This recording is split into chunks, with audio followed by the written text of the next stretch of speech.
Hi friends, கேக்னால் யாருக்கு தான் பிடிக்காது? சட்டு புட்டுன்னு ஒரு 5 பொருளை வச்சு ஸ்வீட்டான கப் கேக் பண்ணலாமா?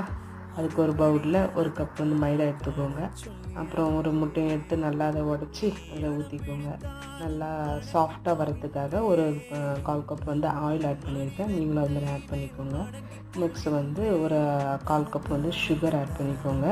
நெக்ஸ்ட்டு நல்லா டேஸ்ட்டுக்காக ஒரு 1/4 ஸ்பூன் சால்ட் ஆட் பண்ணியிருக்கேன். இதை நல்லா மிக்ஸ் பண்ணி விட்டுக்கோங்க. என் பொண்ணு தான் எதுவும் மிக்ஸ் பண்ணிகிட்டு இருந்தா. சரி, இதை நல்லா க்ரீம் மாதிரி வரதுக்காக ஒரு 1/2 கப் மில்க் ஆட் பண்ணி நல்லா க்ரீம் மாதிரி வர வரைக்கும் நல்லா இந்த ஸ்டேஜ் வர வரைக்கும் நல்லா மிக்ஸ் பண்ணிக்கோங்க. அப்புறம் சரி, இந்த டப்பாவை யூஸ் பண்ணி ரொம்ப நாள் ஆச்சு, சரி இந்த கப் கேக் டப்பாவை யூஸ் பண்ணிடலாம்னு சொல்லிட்டு மிக்ஸ் பண்ணி வச்சுக்கிறதுக்கு இதில் ஊற்றிட்டு டெக்கரேஷனுக்காக கொஞ்சம் சாக்லேட் பிஸ்கெட்டை மேலே லைட்டாக போட்டு விட்டேன். நல்லா சாஃப்டான cup cake ready. Thanks for வாட்சிங். Please like, share, subscribe my channel.